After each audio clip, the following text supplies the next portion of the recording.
I'm going to talk about phobias, but let me ask you something. What's your phobia? Do you know that? Maybe you have a possible answer in your mind, or maybe not. But first, you need to know what phobia means. It's an excessive, persistent, and unrealistic fear of an object, animal, person, activity, or situation. It's a type of anxiety disorder. Maybe you might not experience any symptom until you come into contact with the source of your phobia, but in some cases, even thinking about the source of the phobia can make the person feel anxious or panicky. But what are those symptoms? Well, we have unsteadiness, dizziness, and lightheadedness, nausea, sweating, increased heart rate or palpitations. Remember that each person is different. Maybe I can have some symptoms and maybe you can experience another. Another symptoms are shortness of breath, trembling or shaking, or an upset stomach. Well, we have two types of phobias: specific phobias and complex phobias.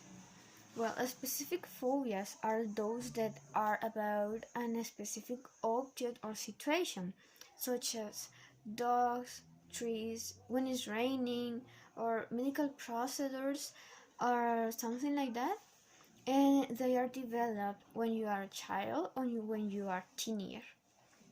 And complex phobias, that those tend to have a more disruptive or disabling impact on your life than specific phobias.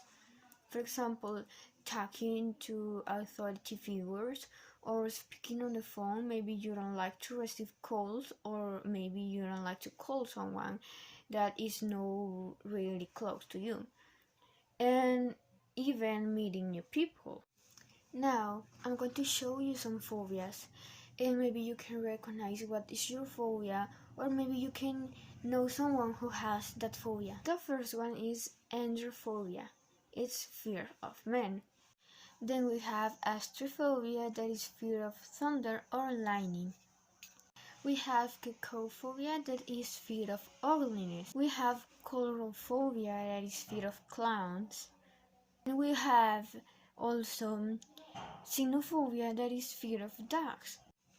We have gamophobia, that is fear of marriage. Also, there is glossophobia, that is fear of speaking in public. This is gynophobia, is fear of women. And hemophobia, that is fear of blood. Also, microphobia, that is fear of small things. And that one is ophidophobia, that is fear of snakes. In addition, we have phenomelophobia, that is fear of kissing. And the last one is trypophobia, fear of holes. Now, I'm sure that you have your phobia in your mind, so let me know what is.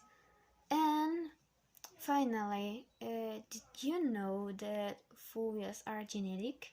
There are approximately 400 different phobias. And finally, phobia or fear. I'm asking you because many people are confused with the meaning of these words. And they're right, because the meaning of these words are very similar. And in my explanation I said phobia it's a fear, but I'm going to explain you the difference. Fear is a natural and adaptive answer to a situation or object that represents a real danger. For example, you are using a knife to prepare the dinner. It's okay, but your fear in that moment could be that you in any time could cut your hands with the knife, and it's a real danger because it could happen. While phobia is fear, but an intensive fear, persisting over time and disproportionated to a situation or object that does not represent a real danger. that's all. Thank you so much, and I hope that you enjoyed the video and that now you know what is your phobia.